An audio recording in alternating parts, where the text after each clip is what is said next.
Title: The Town That Refuses to Talk About What Happened to Her. The girl everyone knew. There are towns where stories live in the open, told over coffee, passed down through generations, embroidered into identity.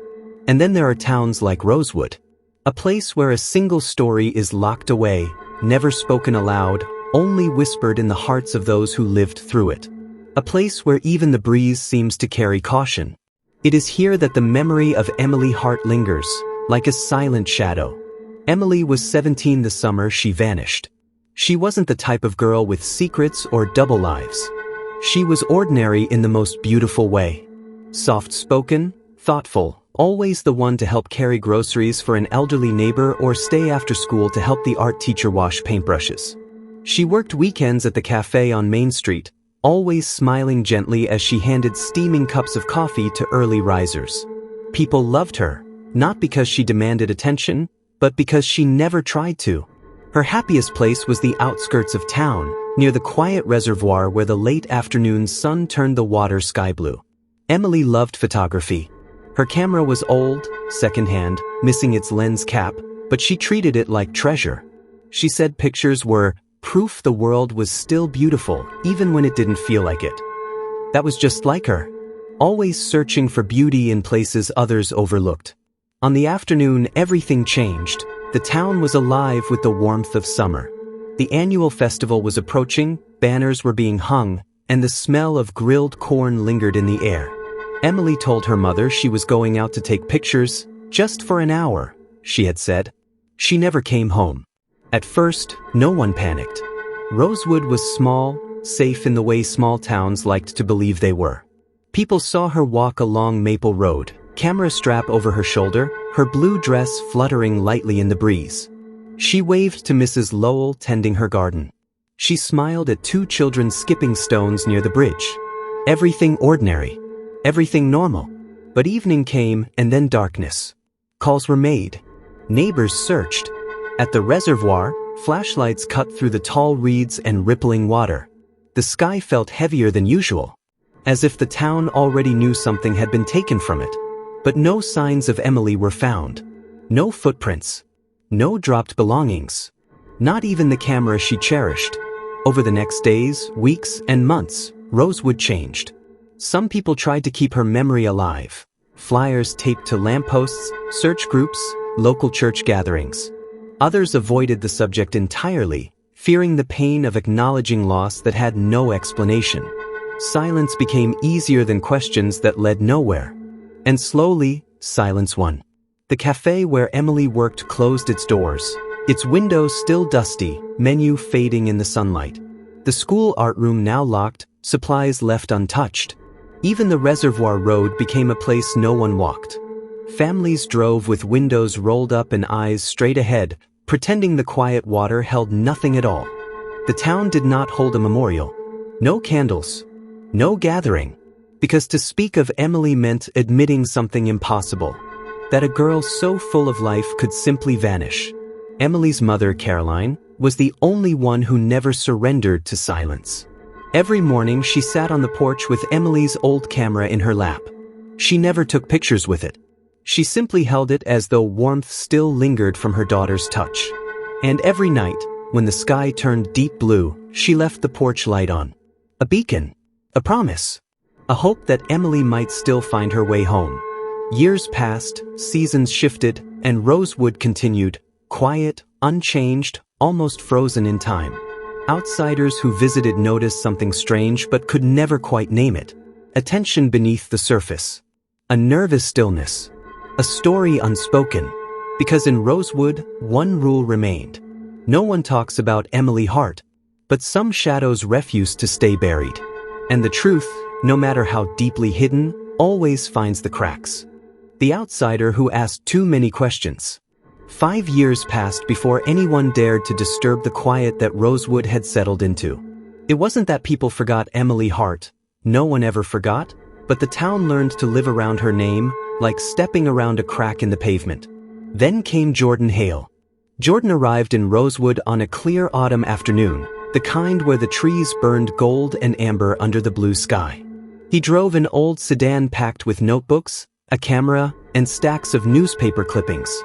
Jordan wasn't a tourist. He wasn't passing through. He came with intention. He was a journalist, not for a big paper, not for any famous publication. He worked independently, telling stories that mattered to him.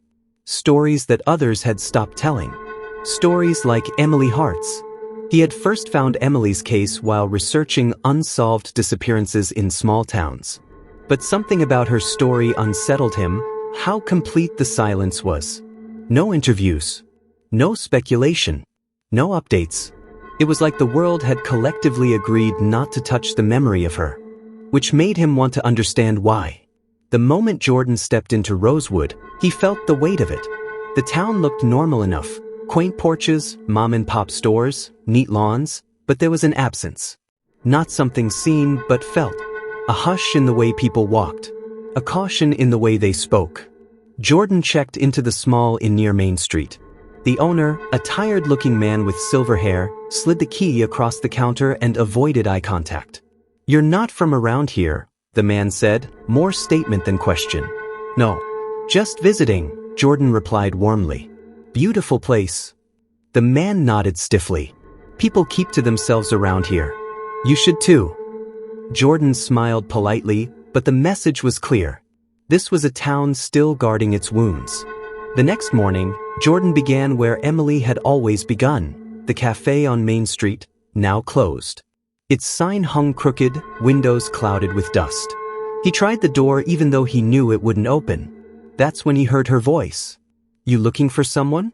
Jordan turned to see Lily Carter, Emily's closest friend back in high school. He didn't know her name yet, but the tired sadness in her eyes told him she remembered Emily well. He offered a gentle smile. "No, just curious about the place." Lily studied him. Her posture was cautious, like someone who had learned to protect her grief.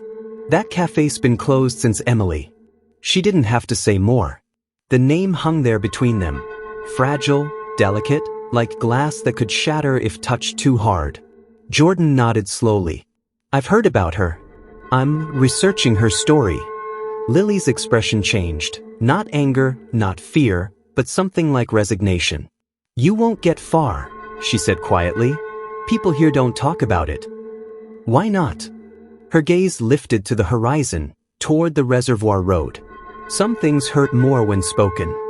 She turned to leave, but Jordan gently called out, "Can I ask you one question?"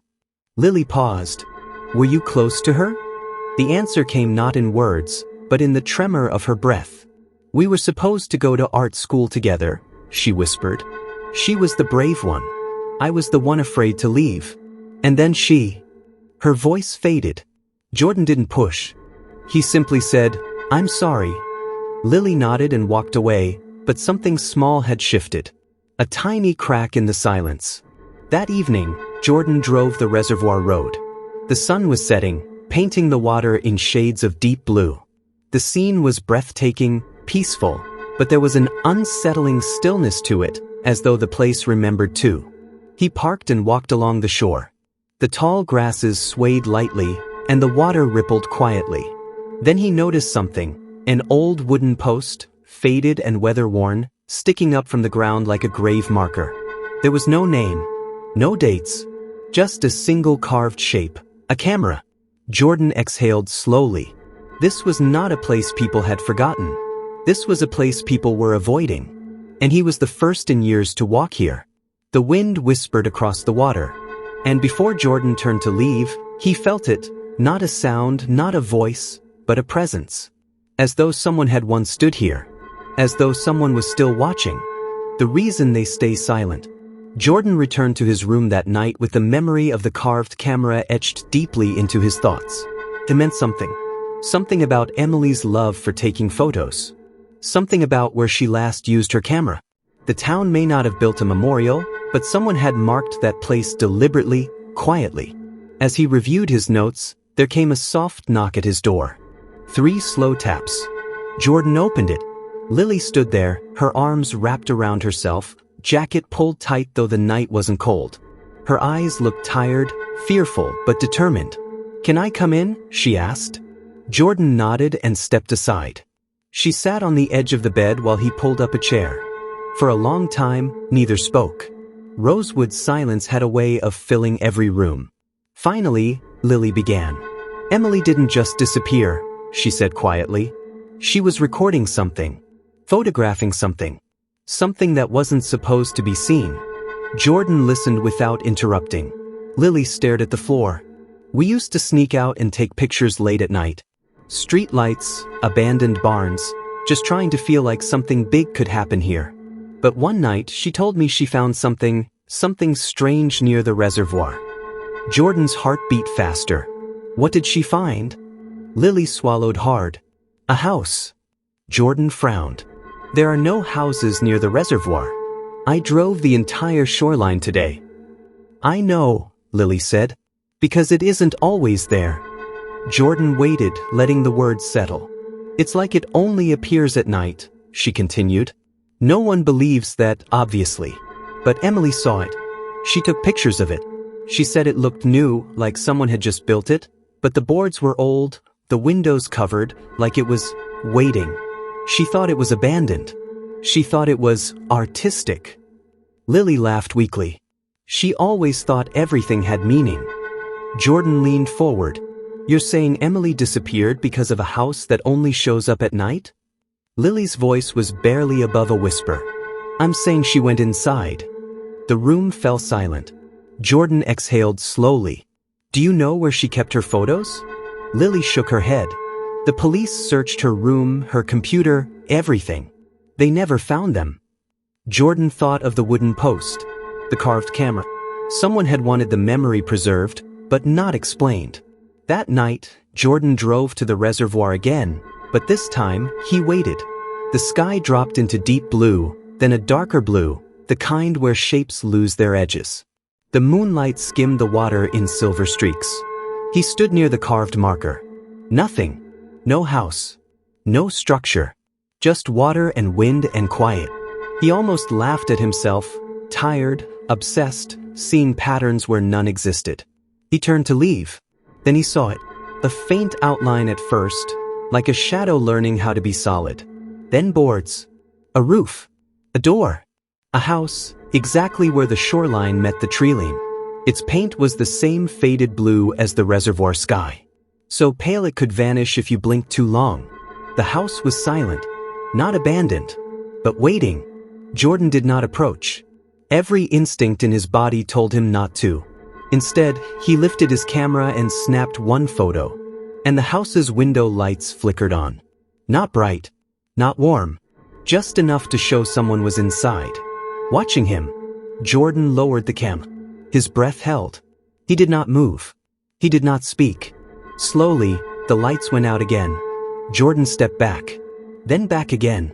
Then he turned and walked to his car with controlled, deliberate movements, like a person edging away from a sleeping animal that could wake at any moment. He did not run. He did not look back. Not once.